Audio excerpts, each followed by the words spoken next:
वो रात दिन व्रत में लगे हुए थे। तो वह उसी समय क्षण आया और एक कारण भी बन गया। वो उस कारण को भी मिटाना था और अपने भक्तों को वह दर्शन देना था। तो उस समय वह वस्त्रहीन होकर के जब सरोवर में स्नान कर रही थी, तो ऐसी दशाओं में उसे मौका मिला कि इसी समय हमें उसकी व्रत को फल देना है। इसलिए उसने वस्त्र को उठा करके कदम के पेड़ में चढ़ा था। वह वस्त्र नहीं था, वह उसका आवरण था। वो आवरण कौन था? आज भी वह पुरुष हो या नारी हो, हर मानव में वो आवरण चढ़ी हुई है।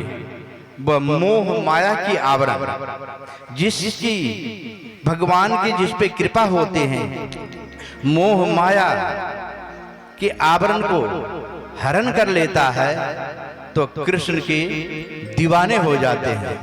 कैसे दीवाने होते हैं? वो दीवाने हमारे संगी साहब आप लोगों को सुनाए गए। बोली रास बिहारी लाल की जय। भाई को फीको खोलता गलवैया डाल के पढ़ो जैसे कन्हैया रास आचार हो। थोड़ा ध्यान इधर भी दे दिया कर, जनता को देखता रहता है।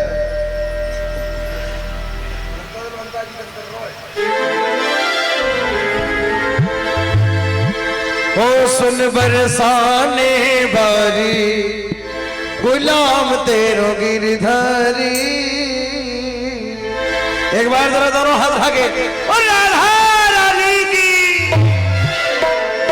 सुन बरसाने बारी गुलाम तेरो गिरधारी। ओ बरसाने बारी गुलाम तेरो गिरधारी।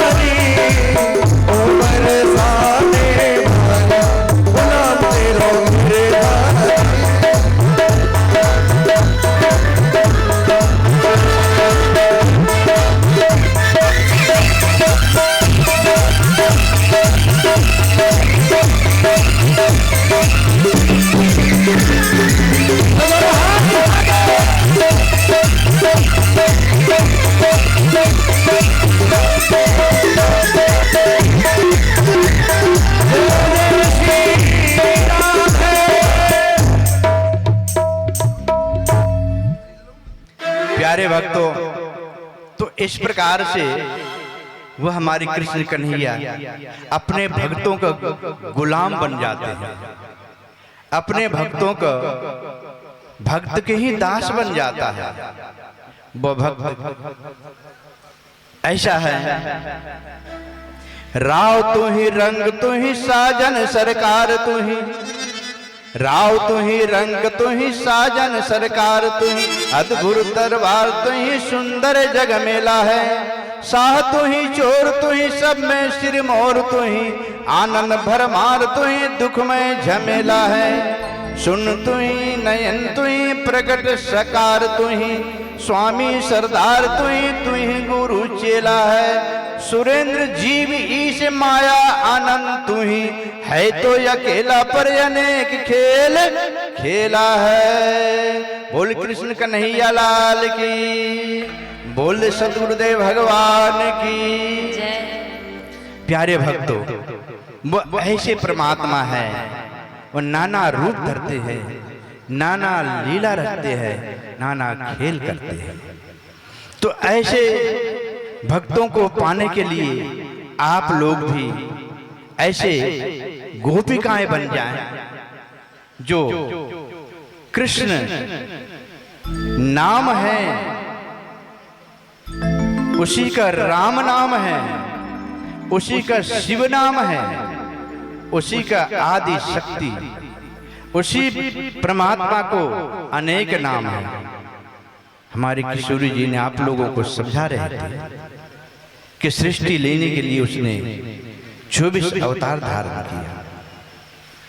तो आप भक्त यदि अपने जीवन को कल्याण करना चाहते हैं तो जो परमात्मा हमारी रक्षा कर रहा है, हर समय मेरे सुध ले रहे हैं, ख्याल ले रहे हैं, उसका दास बन जाए और उसका आश्रित बन जाए जो हमारी रक्षा कर रहा है। वो परमात्मा हर क्षण मेरी रक्षा के लिए गह शिशु बच्चे अनल गए धाई जिम जननी राखें अरगाई। जिस प्रकार से गौ को बछड़े अपने माँ की याद करती हुई चारा करने लग जाती हैं, जब माँ गौ के स्तन से दूध आ जाती है, आवाज लगाती रंभाती है, गौ के बछड़े दौड़ी चली आती है, स्तन से चिपक जाते हैं। ऐसे मानव अपने बच्चों को, शिशु छोटे बच्चों को जन्म दिए और वो लुढ़कने लग जाते हैं। वो लुढ़कते लुढ़कते सर्दी के मौसम में, जाड़े के मौसम में अग्नि के अंगार लाले होती हैं और उसको पकड़ने के लिए जाती हैं, तो माता देखती है कि ये तो बच्चे अग्नि को पकड़ने जाते हैं, झट उसे बचा लेता है। उसी प्रकार से वो जगत माता है, जगत पिता है। वो हमें देश काल दिश विदेशों माही कहो सो कहाँ जा प्रभु नाही।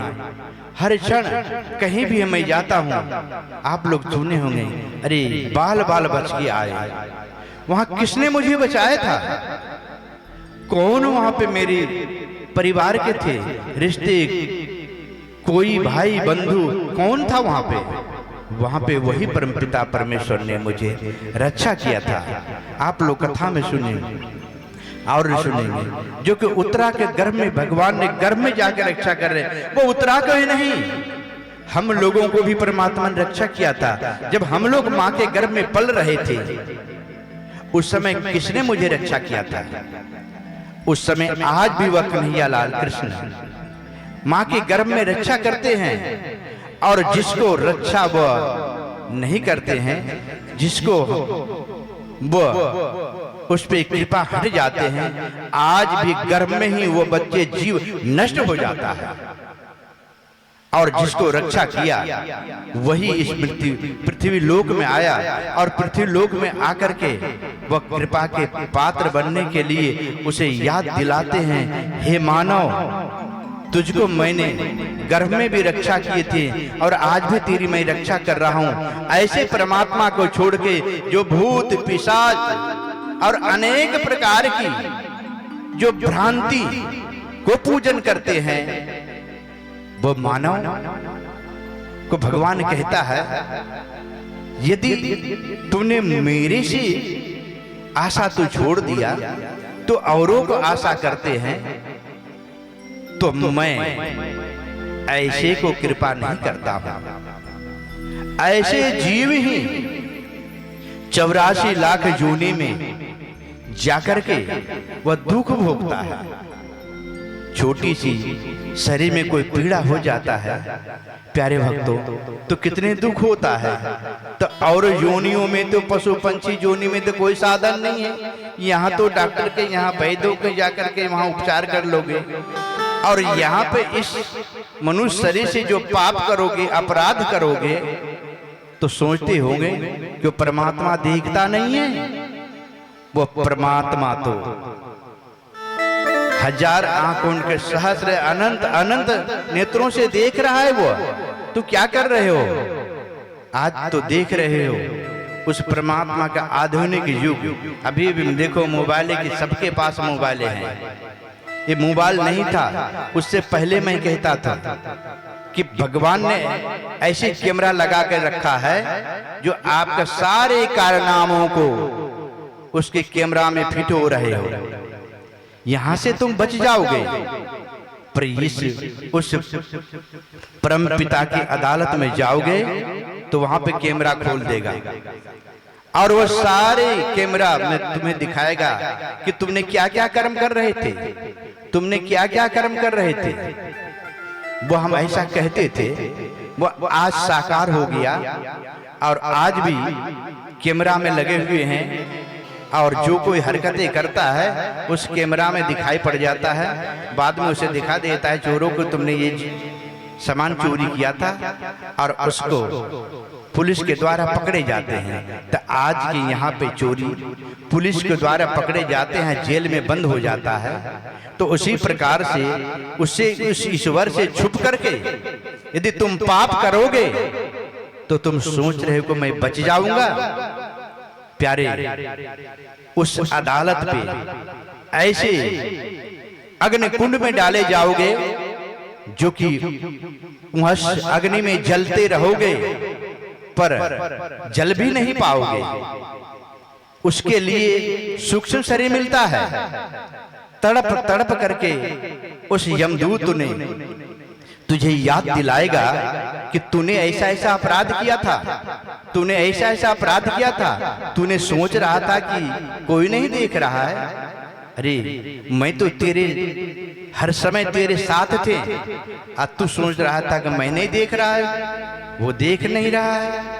इसलिए आज की ऐसे ही कृष्ण कन्हैया ब्रज में जो अपने भक्तों को सता रहा था कंस, उसको कष्ट दे रहा था, उसने माता पिताओं को उसने कारागार में डाल दिया। ऐसे अभिमानी कंसों को वध करने के लिए आज कृष्ण कन्हैया लाल जी जन्म ले रहे हैं। उस मथुरापुरी में जन्म लिया। आज वही उत्सव आप त्रिवर्णा ग्राम में आज वह कृष्ण कन्हैया लाल जन्म ले रहे हैं। बोलो कृष्ण कन्हैया लाल की।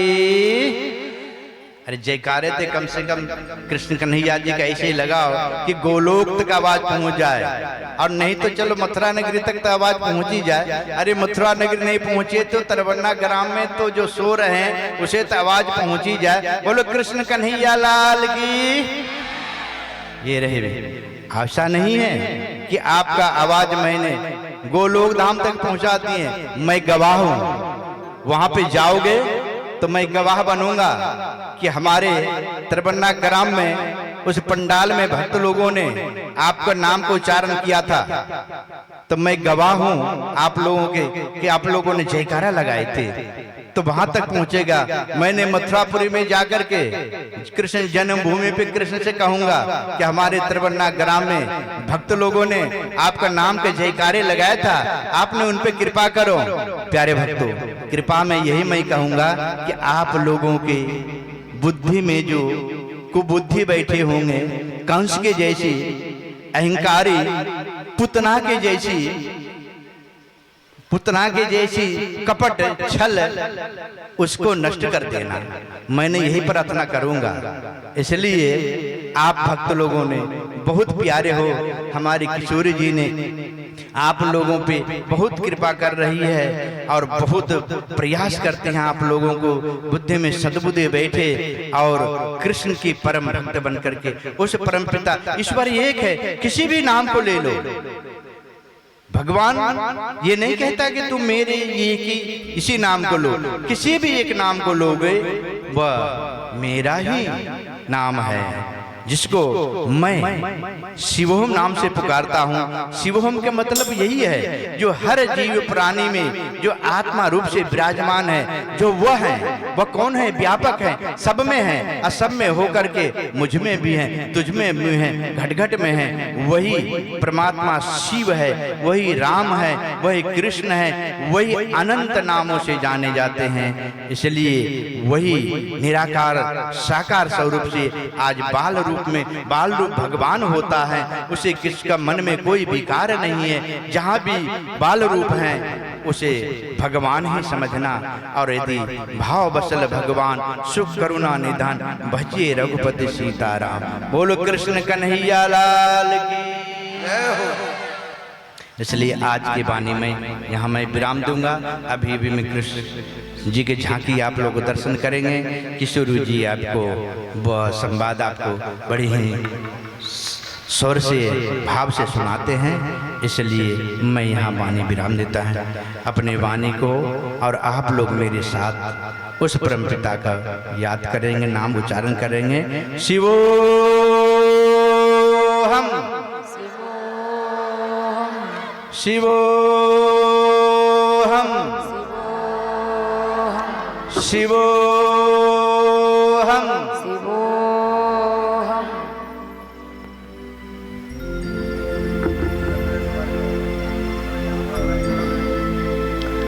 श्री राधे।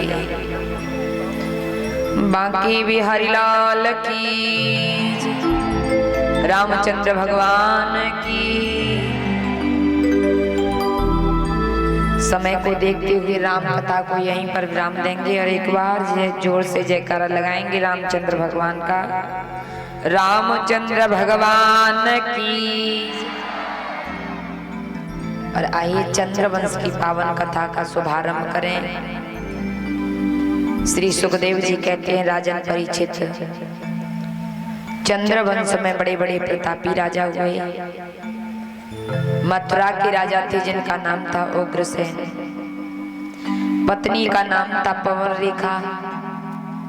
पवन रेखा के गर्भ से कंस नाम का राक्षस पैदा हो गया। क्यों? क्योंकि जब गर्भ ठहरा था तब एक दुर्मिल नाम के राक्षस की दृष्टि पड़ी। ये भागवत कहती है। प्रेम सागर में कथा आती है कि कारनेमी नाम की राक्षस ने उग्रसेन का रूप धारण करके पवन रेखा के साथ दुर्व्यवहार किया तो उसका गर्भ ठहर गया। बालक राक्षस हुआ। कोई माता पिता ये नहीं चाहती कि हमारे गर्भ से कोई राक्षस पैदा हो जो नाम बदनाम कर दे। लता पताओं में लपेटा, मधुसे में बंद करके जमुना जी में डाल दिया। आगरा से ऊपर बटेश्वर पड़ता है। बटेश्वर के राजा थे सूरसेन। सूरसेन ने उस बच्चे को स्नान करते हुए देखा तो निकाल लिया। उसका लालन पालन किया। उस बच्चे को पता चल गया कि मेरे पिता तो मथुरा के राजा हैं। कंस बड़ा बलवान था, अपने पिता को कारागृह में डाल दिया, स्वयं राजा बन गया। उस समय उसने अपनी चचेरी बहन देवकी का विवाह अपने मित्र वसुदेव से किया। बहुत दहेज देकर अपनी बहन को विदा करने चला। प्यारे आकाशवाणी हुई, इस देवकी पर कंस तू हो रहा आज निहाल। लाल 8 माह होएगा सो कंस तुम्हारा काल। विचार किया, ना रहेगा बांस और ना बाजेगी बांसुरी। द्रौपदी वसुदेव की पत्नी देवकी के पुत्रों को मारने का प्रयास किया। पहले तो देवकी को ही मारने के लिए तैयार हुआ। देवकी को नहीं मार पाया तो 6 पुत्रों को मार दिया। 7वें गर्भ में शेष अवतार बलदाऊ जी महाराज आए जो योग माया के द्वारा रोहिणी के गर्भ में पहुंचाए। 8वें गर्भ में मेरे पूर्ण अवतारी श्याम सुंदर का अवतार जेलों में हो गया। बोलिए बाल कृष्ण लाल की।